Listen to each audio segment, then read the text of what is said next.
tengo las 3 ediciones del libro Sulay Yontá, escrito por Apaicán Mimita Fernández de Tinoco. Esta primera edición de 1909, a pesar que ella lo escribió en 1907, se la regaló Lisímaco Coecheverría a mi abuelo, y ellos les encantó, tanto mi abuelo como mi abuela. Entonces, cuando salió la segunda edición en 1919, también la compraron, y luego tenemos la de 1945, que es la tercera. Esto lo guardó nuestra familia siempre como un gran tesoro, y yo tuve la ocasión de conocer a Mimita porque me llevaron la Saks, y me dio una impresión muy grande, porque siempre en la casa de los Saks, como en la casa de mis abuelos, se hablaba mucho de Apaicán. Era un hombre emblemático, una persona a la cual se admiraba mucho.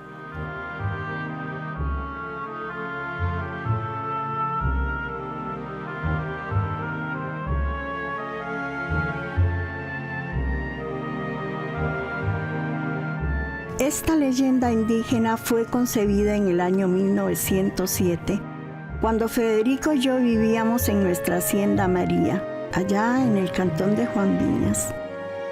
Jamás imaginé que saldría a la luz pública, pues solamente leíamos su manuscrito en familia por las noches, cuando la brisa nos traía aire de montaña y aromas de café en flor. Estos últimos evocaban en mi ánimo el amor y asiduo trabajo de mi compañero.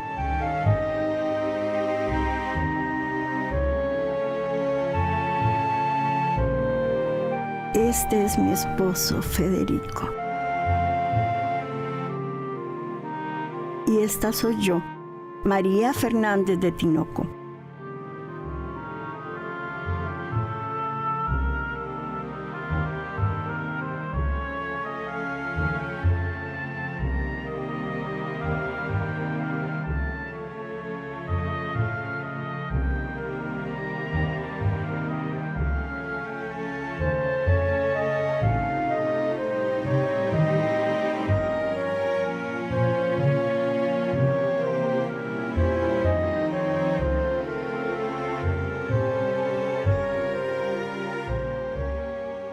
María, no hay duda que ocupó un puesto dentro de los escritores, principalmente, al principio de su carrera, llamémoslo así.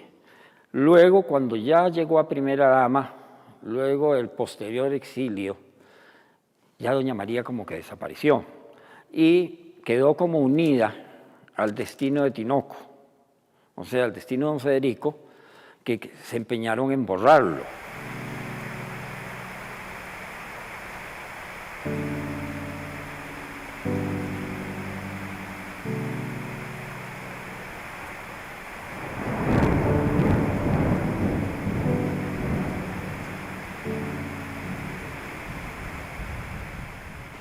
Mami, Sí.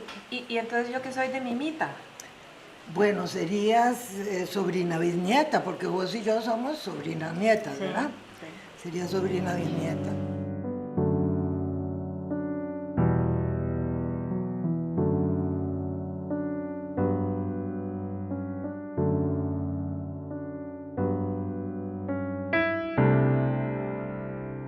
¿Y cómo era ella? ¿Por qué no me cuentan? Es Porque que yo... vos sabés que lo que más me gustaba a mí de Mimita, bueno, en primer lugar que era una mujer con unos principios muy fuertes, porque en la casa de ella tenía unos grandes valores, ¿verdad? Don Mauro, pero doña Ada, que había venido, doña Ada, su madre vino con doña Marian de Inglaterra, eran maestras, eran educadoras, ¿verdad?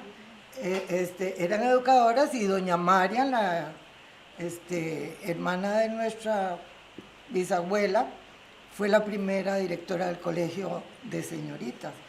Pero eso, entonces, imagínate, Mimita con doña María. Y su madre tocaba piano, lindísimo, tocaba piano clásico, siempre había ahí no es que siempre, claro que siempre, estaba la estatua de Beethoven y de Chopin, y entonces 3 veces por semana o 4 en las noches hacían tertulias de música, y por eso Mimita fue una mujer que rompió muchos esquemas, ¿verdad? Yo creo que entre ella, con su madre y doña Marian, son precursoras de los derechos de la mujer en este país. Se dirían feministas, ¿verdad?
A la nueva entrada que recientemente se ha inaugurado a nuestro Museo Nacional, convertido en un hermosísimo mariposario, que es el primer recibimiento que se le da a los visitantes de un centro de protección a la biodiversidad y a la naturaleza.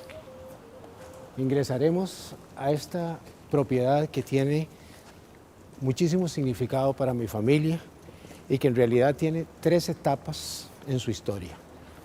La primera etapa de esta propiedad fue cuando fue adquirida por mi bisabuelo don Mauro Fernández y donde don Mauro estableció su residencia y su finca.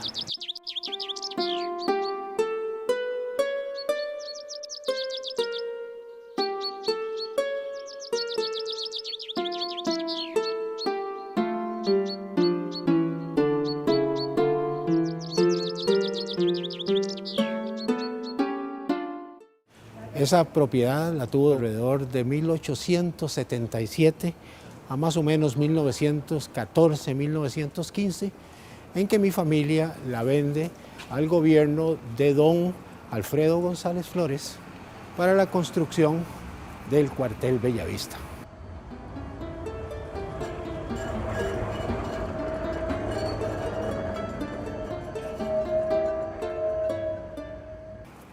La casa de don Mauro fue conocida como Buena Vista, no Bellavista.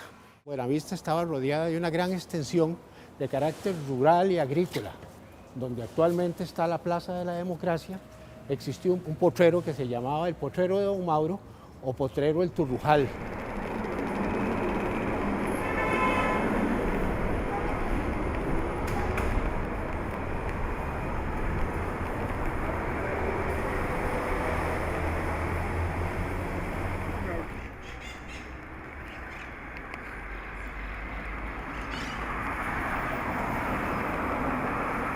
Y hacia el sur, la extensión donde está el complejo judicial, parte del barrio Luján, era la finca de don Mauro que se llamaba La Palma. Don Mauro en esa finca se dedicó a la agricultura, a la ganadería. Es lógico, estábamos apenas unos cuadrantes del centro de San José y se vivía en una zona totalmente rural.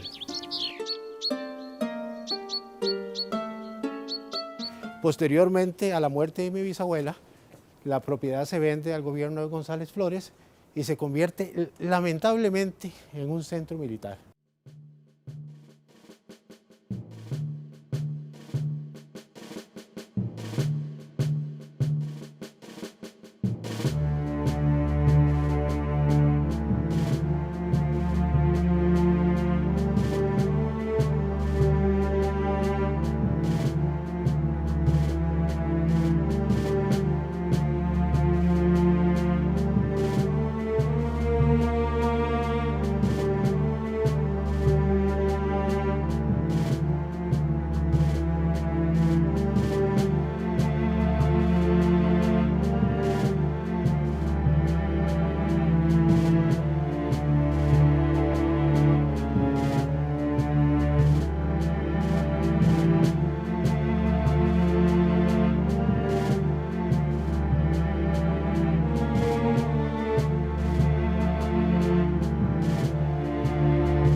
Yo sé que don Mauro Fernández en su espíritu se debe sentir sumamente complacido de ver su querida finca convertida en un centro de cultura, siendo él un hombre de cultura.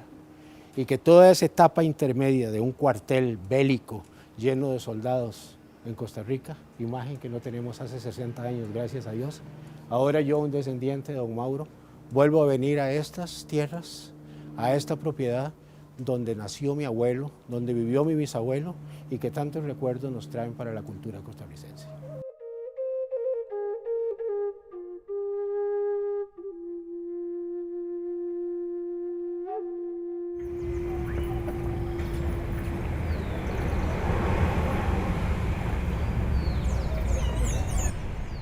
Mimita era adoradora de los indígenas. Yo, cuando a mí me dicen, ¿de qué etnia es usted? Yo digo indígena, ¿verdad?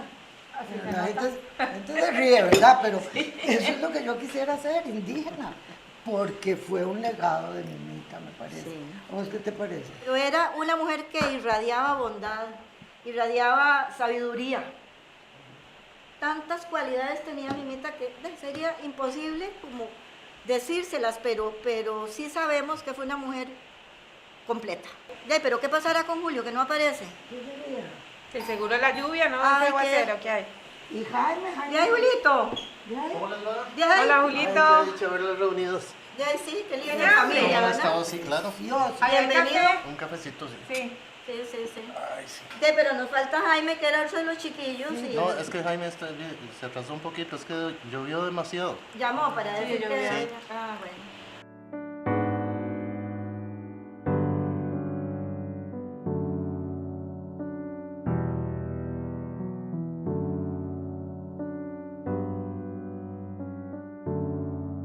¿Qué recuerdos tenés vos Muchísimos. de Mimita? Muchísimos, porque yo a Mimita la visitaba por lo menos 2 veces por semana.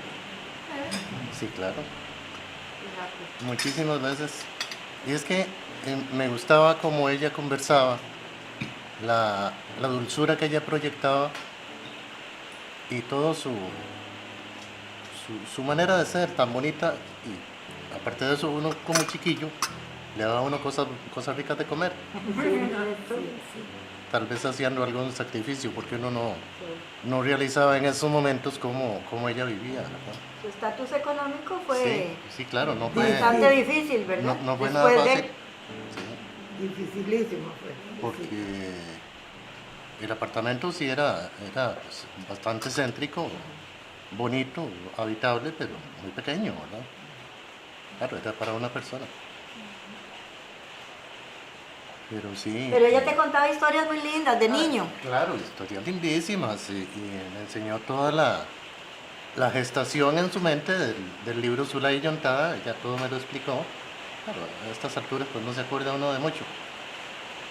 Y me explicó lo de los entierros que ella encontró allá en Apaicán, en Coronado. Me agarraste con la boca llena. Bueno, te dicha que llegaste porque ya estábamos preocupados. ¿Cómo estás, primo? Bien, igual. Gusto verte. Bueno, bien. Mira, ¿qué querés? ¿Cafecito o té? ¿Qué preferís? ¿Hay buen cafecito aquí? Puede ¿Hay ser buen café? cafecito, claro. Mimita murió en el 61. En el 61. Yo tenía 11 años. Estaba en la Buenaventura Corrales y sí iba a visitarla en pocas ocasiones, pero sí tuve chance de estar ahí. Muy sustanciosas, claro. ¿Y qué recordás, por ejemplo, de cosas que te hayan quedado muy así? Sí, para efectos míos, la imagen mía de niño era el absoluto cariño y respeto con el que trataba Mimita a las generaciones jóvenes con las que ella tenía relación. Ella demostraba en eso como una gran fe, creo yo, en el futuro de la humanidad. Entonces, no nos descalificaba en términos de darnos sermones, como usualmente hacían, sobre todo en esos años los adultos, sino que más bien nos abría formas de ver las cosas, como fue en este caso la cultura indígena precolombina, costarricense, el respeto con el que ella lo trataba, los conocimientos que ella manejaba de todo lo que era los trabajos de nuestros indígenas y la parte de su espiritualidad también, ¿verdad? Correcto. En esta primera parte lo que hacemos es colocar el objeto a radiografiar en una posición que denominamos antero-posterior para ver el plano anterior de la toma. Lo vemos en ese monitor que está ahí. Calculamos la densidad. Esa es una densidad adecuada para ver las zonas radiolúcidas. Las zonas radiolúcidas son las que se ven de color más intenso, más claras dentro de la estructura. Buscamos el paciente que se llamó Karina, lo seleccionamos y aquí vamos ya a imprimir. Esta imagen, por cierto, que quedó en negativo, entonces vamos a pasar a la imagen original, que es esta, la imagen normal.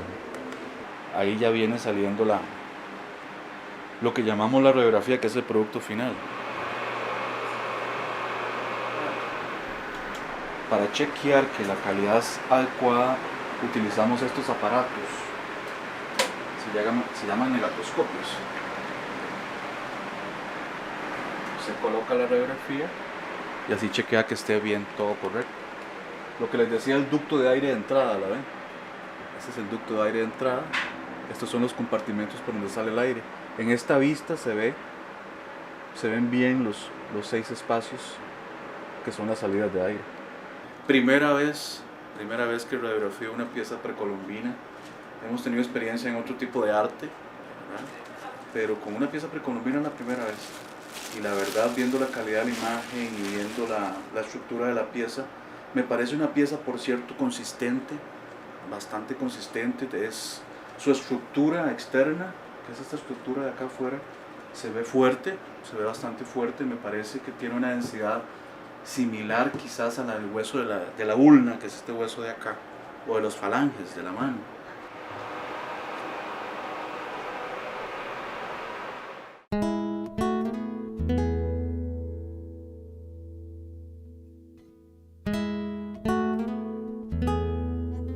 Hay en el norte del cantón de Nicoya, en la vertiente del río Tempisque, un barrio que lleva el nombre de Chira y que se halla guardado en alto, con marco de colinas al fondo y descansando sobre un valle fértil de vegetación admirable.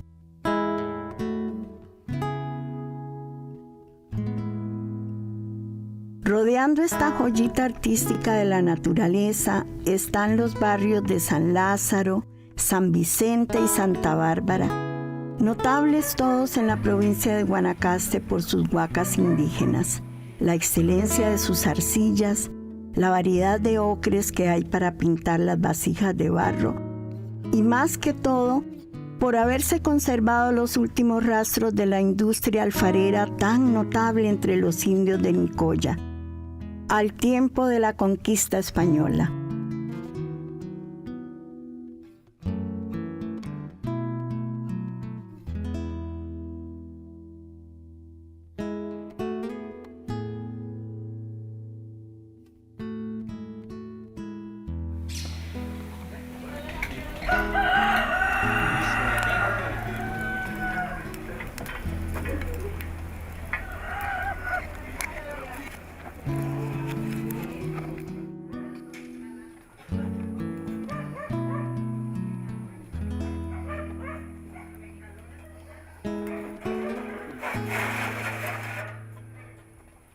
Si usted ve este instrumento, hecho hace más de 1500 años. Sí, tiene bastante parecido al grosor. Es como si fuera hecho con un molde. Sí. Sí. ¿Eso se puede lograr de forma manual? Yo sí me animo a hacerlo.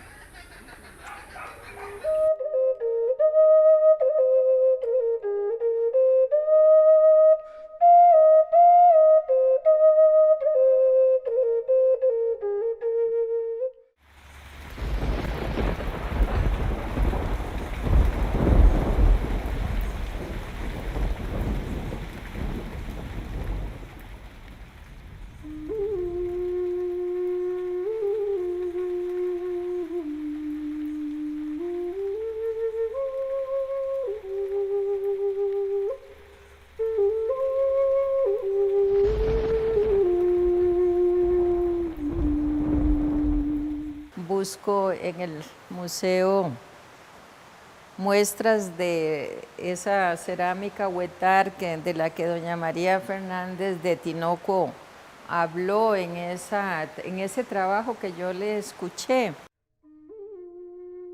Dice Platón en su Critias que no solamente hubo un diluvio, sino que hubo muchos. Y nombrar las tribus de América que tienen tradición de diluvio sería de no acabar. No concibo América sin la Atlántida. Me acostumbré desde muy niña a leer a Platón y con los años y los estudios esta hipótesis se robusteció.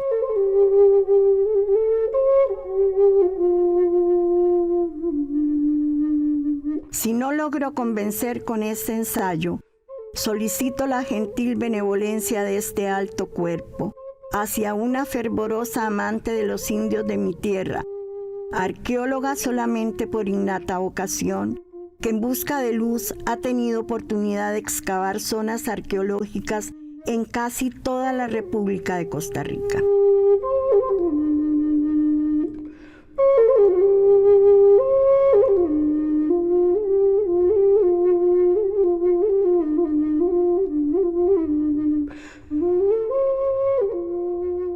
La recuerdo en el aula 24, alta, vestida de negro, con muchas canas ya, parece que tenía 81 años, muy esbelta, y explicando con una pieza huetar, como decía ella, los siglos, la decoración que tenía.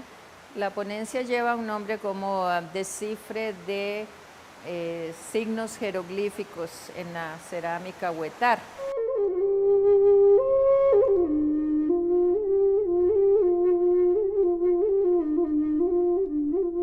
Quisiera decir que el Congreso sí fue una actividad sumamente importante para Costa Rica. Ahí hubo participación de antropólogos de muchísima fama, de alrededor del mundo.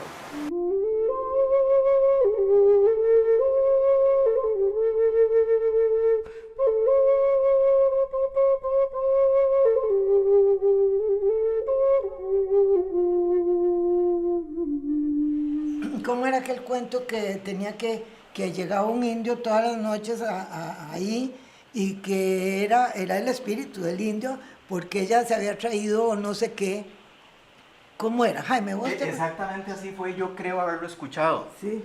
Y era que ella en una especie de trinchante, se dice, que tenía en su salita, tenía algunas piezas precolombinas de la finca Paicán, creo que eran. Y ella insistía de que había un indito que estaba muy molesto, de que le tuvieran ahí eso y que en las noches no la dejaba tranquila. Pero ella recapacitó y nos hizo esta historia de devolver esa parte de ese cuerpo humano, porque era un cuerpo humano. Ay, si eran tan pequeñitos que ya casi no se acuerdan. Pero esta historia fue así. En 1907, explorando los valles de la provincia de Cartago, encontré una tumba solitaria en la que aparecieron 6 cráneos humanos. Los huesos ofrecían tan poca consistencia que se desmoronaban al contacto con el aire. Sin embargo, había entre ellos un cráneo completo y lo llevé a mi casa. Una mañana estaba contenta y sin preocupaciones, cuando de pronto vi formarse en dirección a mi dormitorio un triángulo de anchas líneas negras. Y sin saber por qué, enlacé el extraño fenómeno con el cráneo que tenía del indio. Ese mismo día le di sepultura.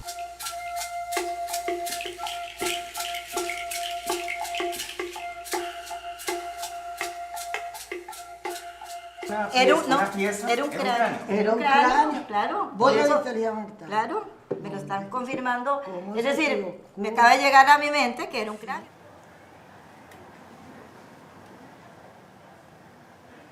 No está disponible. Álvaro, es Zulay Soto, me urge hablar con vos. Llámame. Es que ya no. dice que no está disponible, voy a llamarlo a la oficina.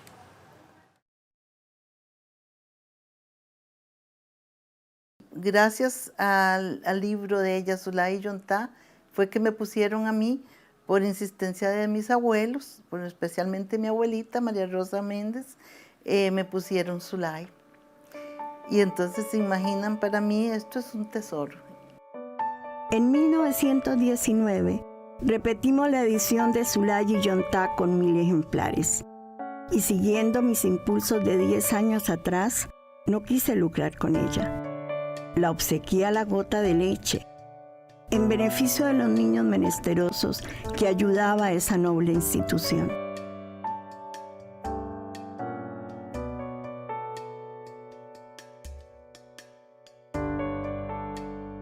Lamentablemente, no pude oír los comentarios porque con gran dolor en el alma ese año partimos hacia Europa. El domingo 9 de agosto de 1919, el general José Joaquín Tinoco Granados fue asesinado en uno de los crímenes que está considerado como de los más famosos en la historia del siglo XX en Costa Rica. El general Tinoco era hermano del presidente de la República en esa coyuntura, don Federico Tinoco Granados, que había ejercido ese mandato entre 1917 y 1919. Este asesinato propició la salida intempestiva del gobierno de don Federico, salida que ya estaba dispuesta desde algunos días, pero que se había estado atemperando a raíz de una serie de sucesos políticos. Y este asesinato terminó por hacer decidir a don Federico y a su familia que tenían que salir de Costa Rica. El general José Joaquín Tinoco fue enterrado en esta tumba que tenemos aquí a nuestras espaldas y finalmente al día siguiente en el vapor Zacapa, don Federico Tinoco, una serie de familiares y un grupo de amigos del círculo más cercano zarparon hacia la isla de Jamaica. Estuvieron allí en unos días, pernoctaron y finalmente se dirigieron a la ciudad de Londres.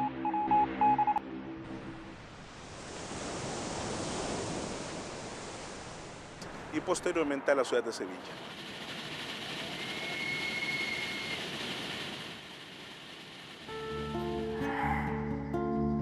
Sevilla, 19 de enero de 1920. Mi estimado don Manuel, vamos a estar aún unos días en este lugar precioso para ir luego por una semana a Granada.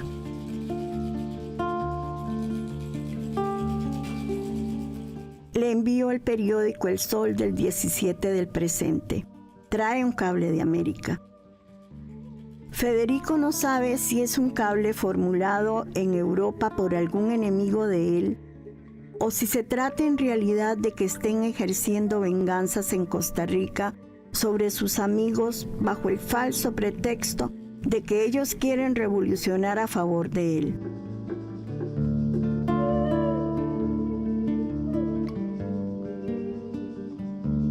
Valiente cosa. Dejar el poder con toda su fuerza para tratar de conquistarlo desde abajo y volver a ocupar un puesto del que solo sinsabores recogió.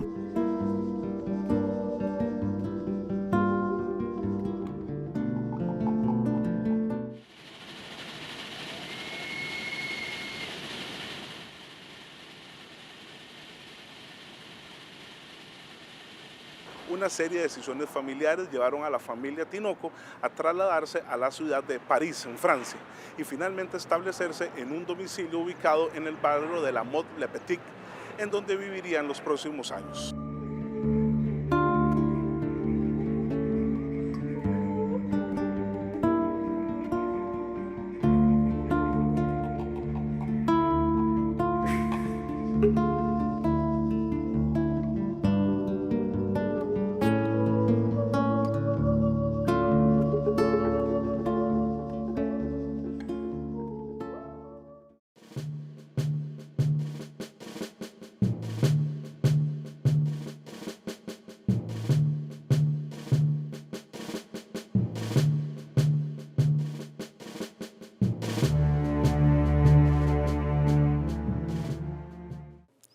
En unas declaraciones que dio don Julio al diario Costa Rica del 18 de septiembre de 1931, al referirse a la muerte de don Federico, don Julio dijo en las elecciones a que Pilico convocó, el pueblo costarricense indiscutiblemente lo ungió presidente de la República.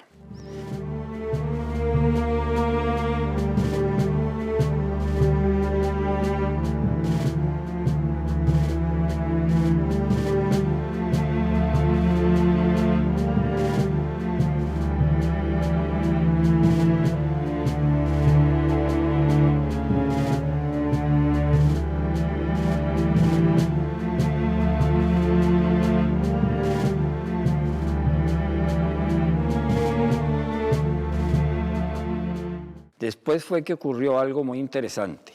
Triunfó el empeño de hacer como si Tinoco no hubiese existido, como si su gobierno no hubiera tenido existencia real.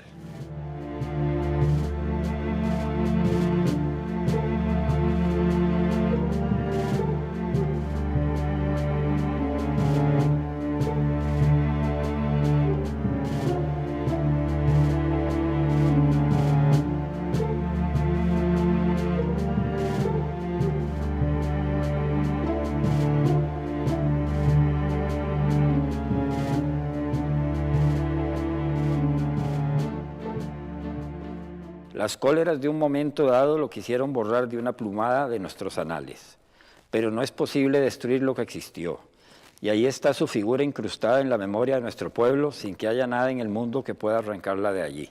Su mismo retrato figurará más o menos tarde en la galería de nuestros presidentes, porque fue presidente conforme a las normas de nuestra Constitución.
Lo vi en París hace pocos años y llamaron en extremo mi atención su interés por los asuntos de Costa Rica y la calma y serenidad con que hablaba de los hechos y las personas del tiempo en que él actuó. No le oí nunca una palabra irada o rencorosa y supe que hacía esfuerzos por conquistar la paz interior y elevarse un poco por sobre la superficie de los hechos para penetrar en el mundo trascendente de las causas.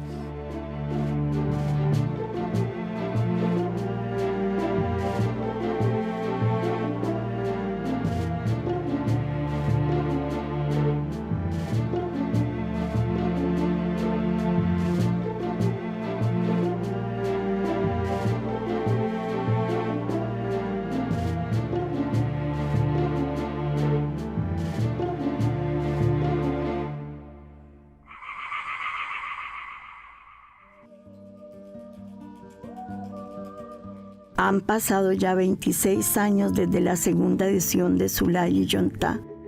El recuerdo de este periodo en la existencia normal de cualquier ser humano es ya motivo suficiente para escribir un libro.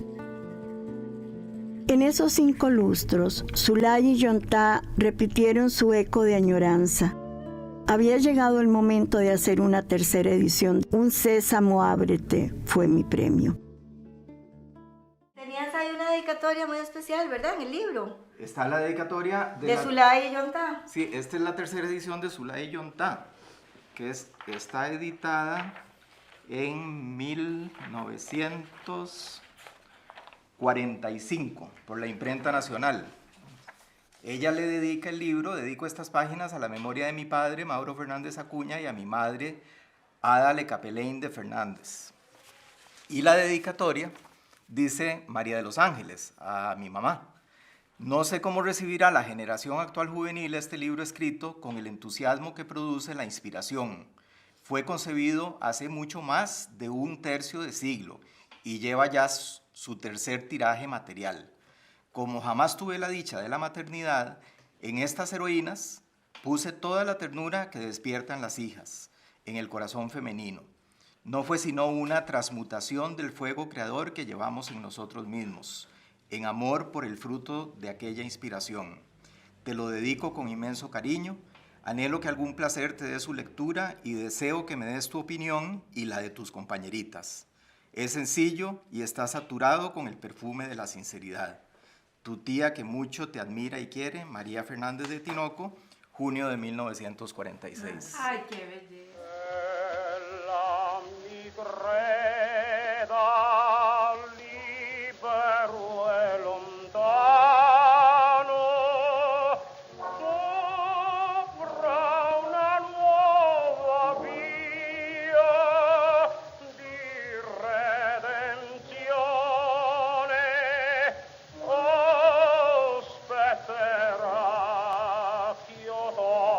Mas cuando sobrevino el dolor intenso que me causó el viaje hacia lo eterno de mi amado compañero, la presión de las circunstancias me hizo regresar a Costa Rica.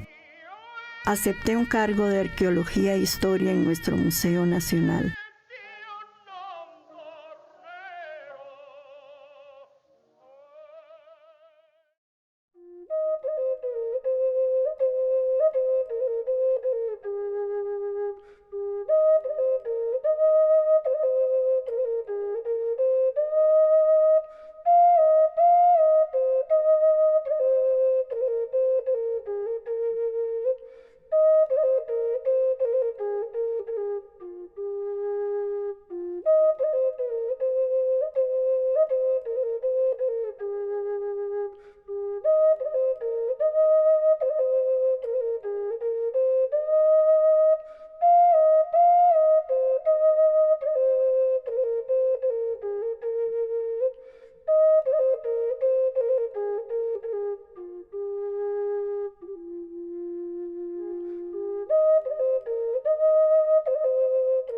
En el mes de abril de 1935, al revisar los objetos arqueológicos hacinados en los estantes de la sección arqueológica del museo, para darles nomenclatura y numerarlos, encontré una ocarina tan excepcional que considero una pieza precolombina valiosísima bajo todos respectos.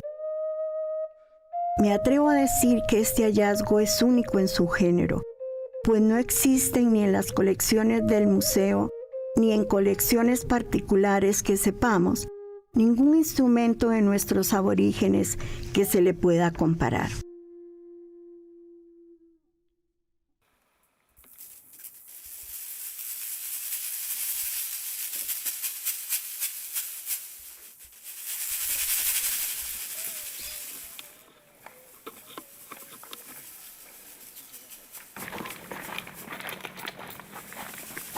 Estamos en los huecos del bar.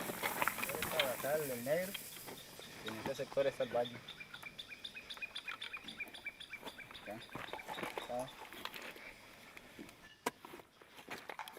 Pero cuando está seco, tiene otro color más claro.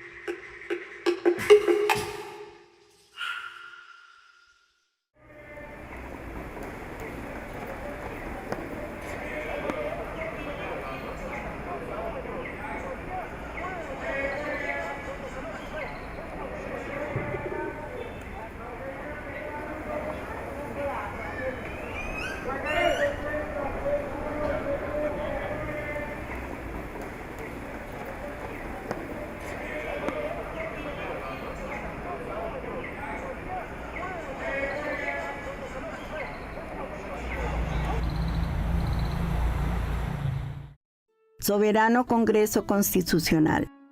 Yo, María Fernández Lecapelán, mayor de 60 años, maestra graduada del Colegio Superior de Señoritas, respetuosamente a ese alto cuerpo vengo a decir que como hija legítima de Mauro Fernández Acuña, quien dio todo su saber y puso todo su esfuerzo por el engrandecimiento de la patria y completó con su sabia ley de educación común la obra de sus precursores, fundando la segunda enseñanza y abriendo para nuestra juventud las puertas del Colegio Superior de Señoritas y del Liceo de Costa Rica, a vosotros, con todo acatamiento, solicito una pensión vitalicia que ponga mis últimos días al abrigo de los reveses de la fortuna y de la precaria situación a la que por mi viudez hoy me veo reducida.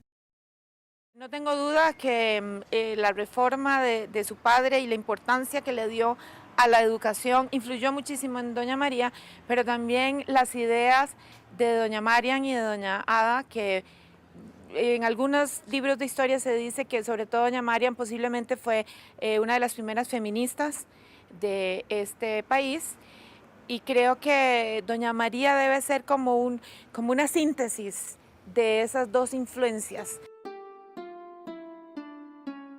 No me parece inoportuno recordaros que hasta donde mis capacidades y mi esfuerzo me lo han permitido, he tratado de honrar la memoria de mi padre y asimismo a la patria, dando a conocer los tesoros artísticos de nuestros indios aborígenes, fuera y dentro del país, y contribuyendo con modestia al cultivo de las letras. Os ruego mirar con benevolencia esta solicitud.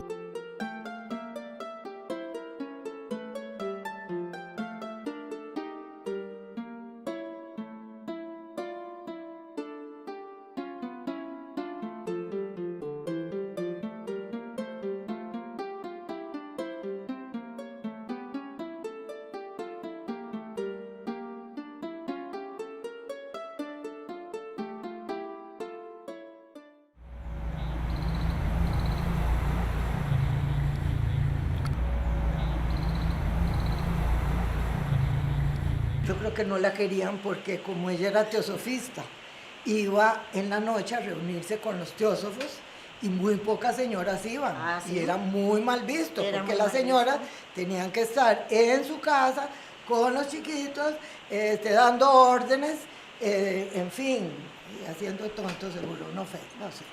Bueno, no tanto como haciendo tonto, pero tenían que estar dentro de su hogar. Eran y las mi esquemas. amiga salía porque le encantaba, eran todos intelectuales ahí. Y qué curioso, ¿verdad? Cómo la historia nos cobra siempre a las mujeres con la invisibilidad. Una mujer tan cálida, como acaban de decir ustedes, tan inteligente, tan viajada y totalmente opacada por el papá, por más que ha sido maravilloso, por el marido, no sé, y por la historia en general, porque ¿cómo es posible que no sea una figura central en la historia de Costa Rica, Mimita? Traer también a memoria el hecho de que Mimita, desde muy joven, se inclina hacia la exploración, para llamarlo de alguna manera, de su interioridad. Entonces llega a ser fundadora de la Logia Viria, la primer logia que tiene la Sociedad Teosófica en Costa Rica, donde además de representar una forma de pensamiento espiritual, estaban allegados muchos intelectuales muy importantes de la época. Podemos mencionar a Brenes Mesén, a doña María Teresa Obregón de Dengo, doña Esther de Meservil y muchos más que posteriormente podemos entrarles. Y eso creo que ella lo hace incluso antes, recién, siendo primera dama, o sea que era una mujer muy joven todavía. Entonces tuvo como ese contacto de retroalimentación, ella daba y recibía posiblemente con toda aquella intelectualidad de una época muy importante para la historia de nuestro país. Y como mencionábamos, es incomprensible cómo se invisibiliza. Sí. Tienes toda la razón. Fue ignorada, la Fue ignoraron. ignorada. Otra cosa también es que la historia hasta hace poco la escribían los hombres, varones. y hay una gran tendencia a poner en los libros de la historia lo que hacían otros hombres. No es muy común poner a las mujeres, en parte por todo lo que ustedes han dicho, ¿verdad? Y en parte porque es una forma de mantener el control, mantener el poder y mantener la sociedad patriarcal.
Zulay, ¿me quieres? Que si te quiero más que a mi vida. Amo mi existencia porque alcanzo a ver un porvenir dichoso que pasaré a tu lado. Pero si quieres esta existencia, tómala, que a ti te pertenece. Zulay, eres muy joven. Nada sabes de las maldades del hombre. Si un deseo turbulento lo domina, perturba su ser y para lograr su intento no omite medios por bajos que ellos sean. No temas, Cinto. Confío en el espíritu del bien que guiará mis pasos ayudándome a sufrir valerosa.